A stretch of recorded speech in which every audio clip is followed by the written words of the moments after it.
আসসালামু আলাইকুম। শেখ হাসিনার নতুন একটি ফোন আলাপের অডিও রেকর্ড ফাঁস হয়েছে, আপনারা অনেকেই শুনেছেন। এটিকে আমি ফাঁসই বলছি, এটি আর ইচ্ছাকৃতভাবে ছড়িয়ে দেওয়া হয়নি।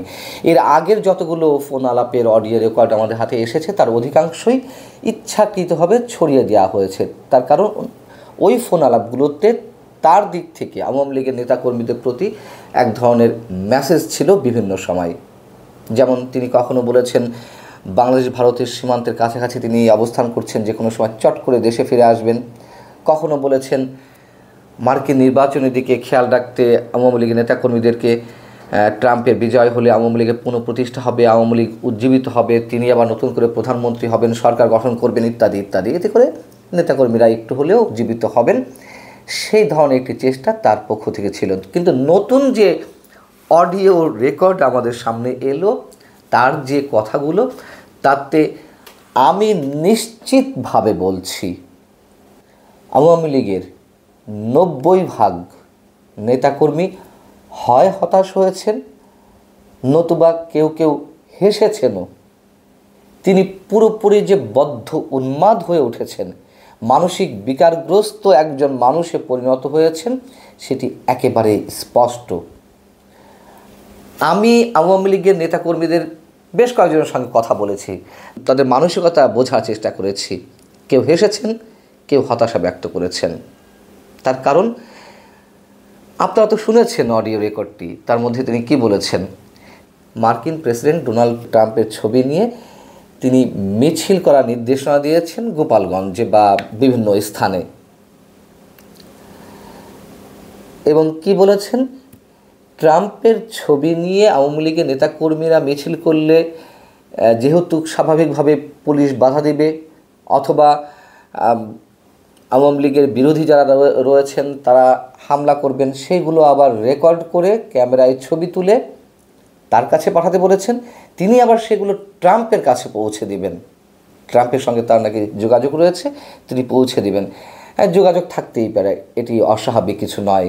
কিন্তু ট্রাম্পের ছবি নিয়ে মিছিল করলে, সেই মিছিলে হামলা হলে বোঝানোর চেষ্টা করা হবে যে ইউনূস সরকার কতটা প্রতিহিংসা পরায়ণ হয়ে এই মিছিলে হামলা করেছে, ট্রাম্পকে দেখতে পারে না, ট্রাম্পের বিরুদ্ধে এই সরকার, অন্তর্বর্তী সরকার অবস্থান করছে। এইগুলো তিনি বোঝানোর চেষ্টা করবেন, আর ডোনাল্ড ট্রাম্প তিনি বুঝবেন। সেখান থেকে তিনি প্রতিহিংসা পরায়ণ হয়ে ইউনূস সরকারের প্রতি একটা আক্রমণ চালাবেন, তার বিরুদ্ধে বা তার সরকার উৎখাতের জন্য ট্রাম্প এগিয়ে আসবে। শেখ হাসিনার দল ট্রাম্পকে কতটা শ্রদ্ধা করে, কতটা ভালোবাসে, সেটি তিনি উপলব্ধি করে আওয়ামী লীগকে পুনরুজ্জীবিত করতে তিনি চেষ্টা চালাবেন। এগুলো কোনো শিশুও বিশ্বাস করবে? এগুলো কোনো পাগলেও বিশ্বাস করবে? ট্রাম্পের রাজনীতি এতটাই কাঁচা। তিনি যদি মোদির কথা বলতেন, ভারতের প্রধানমন্ত্রীর কথা বলতেন, তাও না হতো। এক ধরনের প্রেম তো আওয়ামী লীগের প্রতি, শেখ হাসিনার প্রতি নরেন্দ্র মোদির রয়েছে, আমরা সবাই জানি। এবং যদি উদাহরণ হিসেবে বলি, আমাদের স্বাধীনতার সুবর্ণ জয়ন্তীতে নরেন্দ্র মোদিকে আনা হয়েছিল, আপনাদের মনে আছে, 2020 সালের দিকে। এবং তখন নরেন্দ্র মোদির বাংলাদেশে আসার বিরুদ্ধে প্রতিবাদ জানিয়ে বেশ কয়েকটি রাজনৈতিক প্রতিষ্ঠান বা দল তারা কর্মসূচি দিয়েছিল। এবং মোদি যেদিন এলেন, তারা সব রক্তচক্ষুকে উপেক্ষা করে প্রতিবাদ কর্মসূচি পালন করেছিল, রাজপথে নেমে এসেছিল। সেখানে পুলিশে হামলা হয়েছিল, অনেকে নিহত হয়েছিলেন। তাতে নরেন্দ্র মোদি কিছু যায় আসেনি। নরেন্দ্র মোদির প্রতি আওয়ামী লীগের যে ভালোবাসা, শ্রদ্ধা নরেন্দ্র মোদি উপলব্ধি করেছিলেন, এবং নরেন্দ্র মোদির আস্থা অর্জন করতে সেগুলো খুব কাজে দিয়েছিল। কিন্তু নরেন্দ্র মোদির তো অনেক ধরনের এজেন্ডা ছিল। ট্রাম্প কি এই ধরনের কোনো কাজে খুশি হবেন? আমাদের এটুকু ধরে নিতে খুব কষ্ট হয়, এ ধরনের একজন বদ্ধ উন্মাদের পিছনে এখনও কিভাবে আওয়ামী লীগের নেতাকর্মীরা থাকতে পারেন, কিভাবে বঙ্গবন্ধুর কন্যা হিসেবে এই মহিলাকে মানুষ মেনে নেবেন বা আওয়ামী লীগের নেতাকর্মীরাও মেনে নেবেন। তার কারণ আমি আবারও বলছি, আওয়ামী লীগের বেশ কয়েকজন নেতাকর্মীর সঙ্গে আমি এই বিষয়টা নিয়ে কথা বলেছি।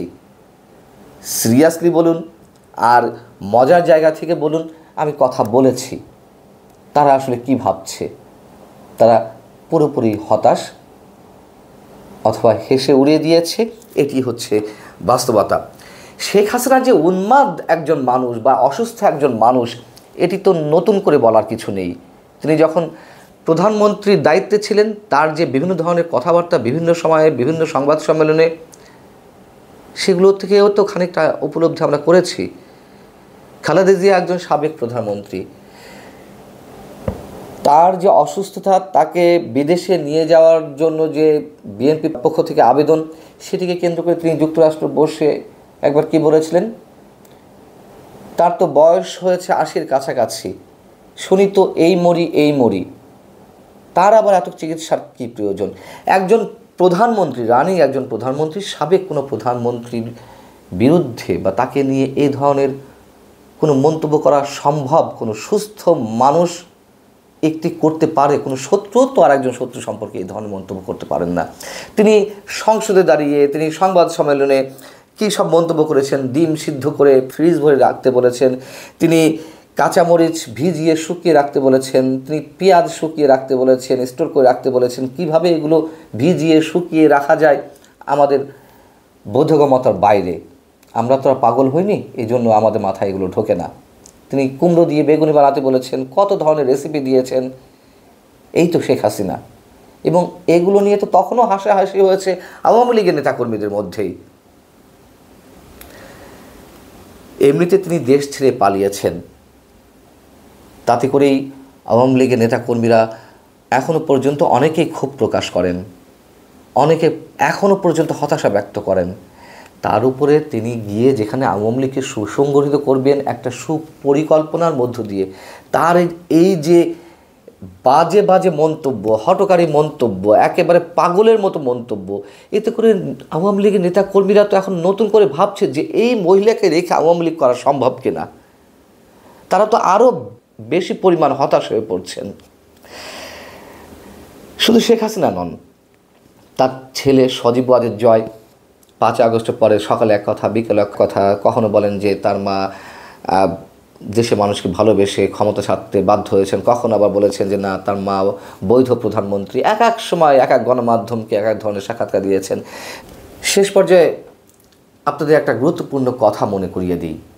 কংগ্রেসের অন্যতম শীর্ষ নেতা শশী থারুর, একজন পণ্ডিত ব্যক্তি, এই উপমহাদেশের পণ্ডিত রাজনীতিবিদ, তিনি 5 আগস্ট শেখ হাসিনা পালিয়ে যাওয়ার পরে আন্তর্জাতিক বিভিন্ন গণমাধ্যমে বিভিন্ন সাক্ষাৎকারে তিনি একটি মন্তব্য করেছিলেন, শেখ হাসিনার পর্ব শেষ। ভারতের উদ্দেশ্যে তিনি বলেছিলেন, নিজ দেশের উদ্দেশ্যে, ভারতকে এখন নতুন কিছু নিয়ে ভাবতে হবে, ভারতকে এখন নতুন বন্ধু ভাবতে হবে। আওয়ামী লীগের নেতাকর্মীদের সম্ভবত মনে করার সময় এসেছে শেখ হাসিনার পেছনে রাজনীতি করা সম্ভব কিনা।